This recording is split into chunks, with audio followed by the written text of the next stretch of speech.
Before Spider-Man Into the Spider-Verse, Peter Parker and Miles Morales first met in the limited series Spider-Man. Click the card in the upper right corner if you need a recap on that story. At the end of the story, Peter left Miles' world and returned to his own. Then, he wondered if there was a Miles Morales in his world. After a quick internet search, the issue ended with Peter looking shocked at whatever he found. Readers had to wait 5 years for Spider-Man 2 and the answer to the question, who is the other Miles Morales? We'll jump into that story in a moment, but first, there are 2 key things you should know about what transpired in that 5-year gap. 1, in Miles' universe, the world thought Peter Parker dead, but sometime into Miles' career as Spider-Man, he discovered Peter Parker alive. Apparently, the Oz formula which granted him his abilities also offered some form of immortality. But the Peter of Miles' world stayed retired and rode off into the sunset with Mary Jane. The second thing you should know is that in 2015, Miles' entire universe was destroyed. However, Miles and a few others were saved and transported into primary Marvel continuity. In 2017, Miles' old world was a distant memory, but fans were still waiting for another team-up with Peter Parker and an answer to that question, who is the other Miles Morales? With Spider-Man 2, we finally got our answer. One day, while battling a giant armadillo, Peter Parker spots an all-too-familiar dimensional rift in the distance. Around that same time, Miles Morales spots a girl with a pink hat in the lunch yard. He quickly points her out to his best friend, Genki. Is she new here? Miles, she's been in class with us all year, Genki replies. No, Miles says. And Genki points out, I did the Volcano project with her. Then offers to play wingman. Before Miles can think it over, Genki shouts, Barbara! And she walks over. Did I hear someone calling me across the yard like I'm a puppy? After some small talk, she asks Miles how his illegal underground casino operation is going. That's the latest gossip. With how often he disappears or misses class, there are many theories on what he's doing with his time. Sometimes I'm just going to the bathroom, making a phone call, Miles explains.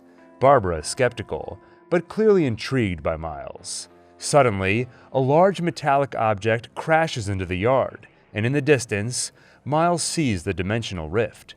Barbara watches as Miles does what he so often does, disappears.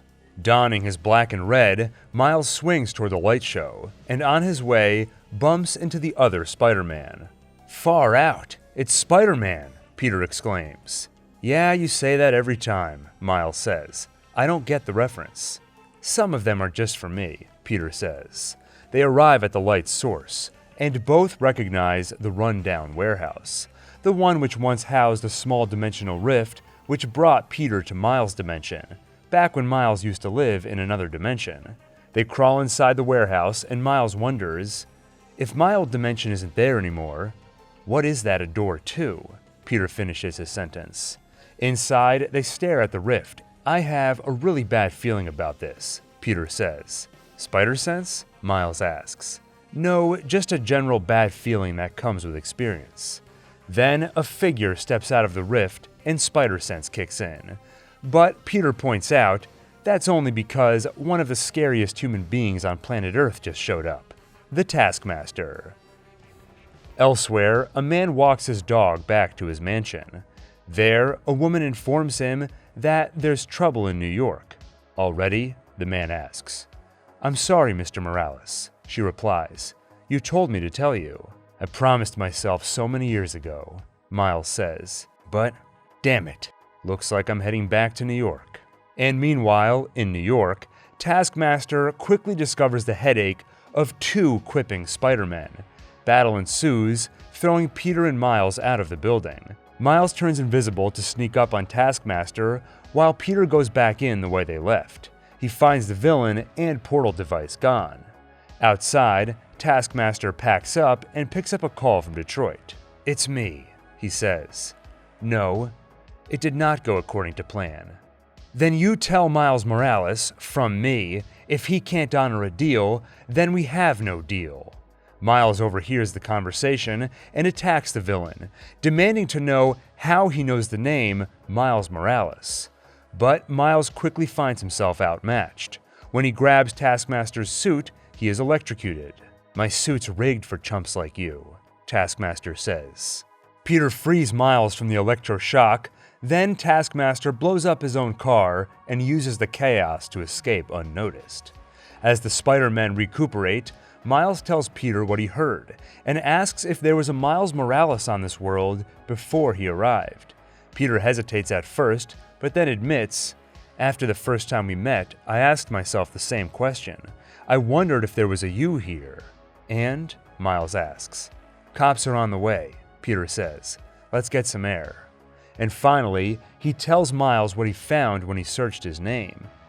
Nothing, as in not a damn thing.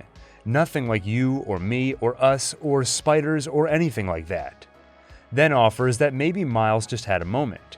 Maybe you thought you heard Miles Morales, but what he really said was, "Smile more at us? No? Maybe?" "Maybe," Miles answers. Years earlier, Wilson Fisk is brought to his new home at Rikers Island Maximum Security Penitentiary. There, he meets his cellmate, a young man named Miles Morales. "I'm here with a message from Don Rigoletto," Fisk says.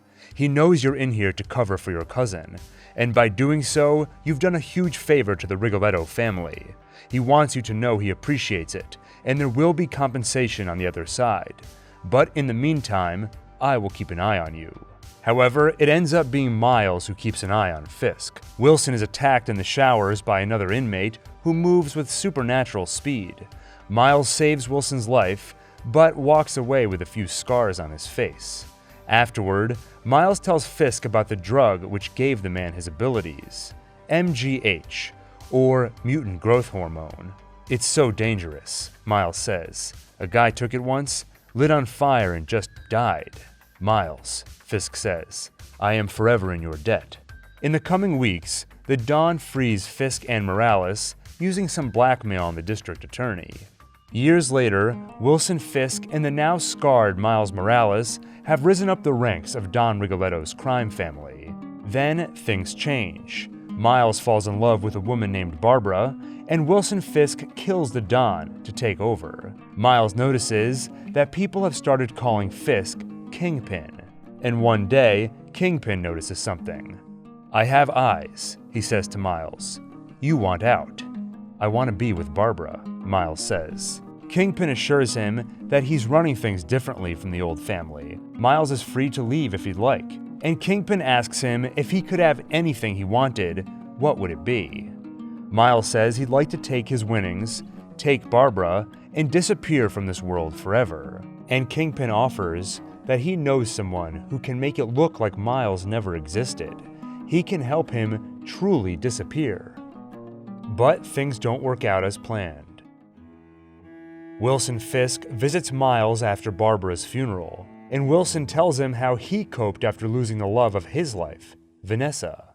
He became obsessed with finding a way to bring her back, and eventually, scientists were able to prove to him that there existed other dimensions, other worlds where Vanessa was still alive and happy. Eventually, he realized that just knowing she is out there was enough for him. He reassures a weeping Miles that Vanessa is out there somewhere, and she is happy. Your Barbara is out there, somewhere.